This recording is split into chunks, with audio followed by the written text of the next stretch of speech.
Hi, everybody. It's hard to believe that we've been doing online worship now for 15 weeks. March 15th was the last Sunday that we were together in person here. We switched quickly to a streaming format by March 22nd. And we've made a lot of changes in the way that we've done our worship service in here for streaming and recording since then. And one of the main ways that we've changed is with our camera system. So today, I'm going to talk to you a little bit and introduce you to our new camera system here at Central.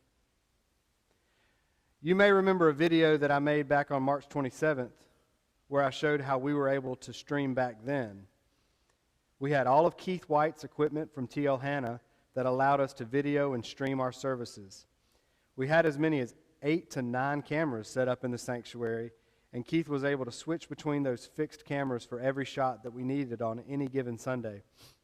There's no question that we could have never gotten a quality streaming or even a recorded service off the ground without Keith and all of the equipment that he allowed us to use. In April, we had to make a decision about how we were going to stream or record our services without the equipment from T.L. Hanna. The cameras that we had in our sanctuary up until that point were fine for making a DVD, but they were really just 10-year-old security cameras that we had mounted into the balcony railing back there.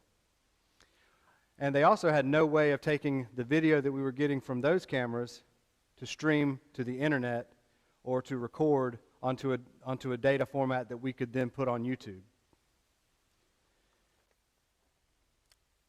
We knew that we wanted to stream our worship service every Sunday moving forward, especially when we got back to in-person worship. And the old cameras were really just not going to work for that. It was time to upgrade our video system. So Harold arranged to bring in our audiovisual guys to show us options for updated camera systems that can record and live stream our worship services.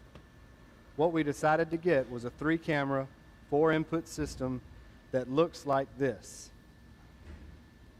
We have 3 cameras. 2 are on the balcony railing. And the 3rd camera is mounted on the wall of the sanctuary here.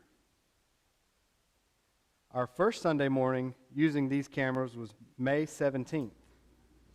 The first images recorded were on camera 3 and was of Annette playing the harp. Speaking of recording, you may have noticed that we've been pre-recording every Sunday worship since then. Well, these cameras are the reason we're recording our services instead of doing it live. You see, we're still learning how to really operate these cameras and making sure we know how to get sound, video, picture-in-picture, and the order of worship on the screen at the right times. There have been a lot of mistakes, but we're getting better every week. And now our first wave of volunteer camera operators are being trained. Every week we spend a couple of hours going over the upcoming worship service, part by part, practicing which camera will be used and how transitions will be made. Remember, we went from 8 to 9 cameras that could be set in place for an entire service to 3 cameras that constantly need to be repositioned depending on each week's worship service. Operating this system is a little bit like juggling. So when you're watching at home and you see the camera do something kind of crazy, that just means we dropped the ball. So that's an introduction to our new camera system. By the way, we hope to be back to live streaming all of our services by mid to late July. Thanks for watching.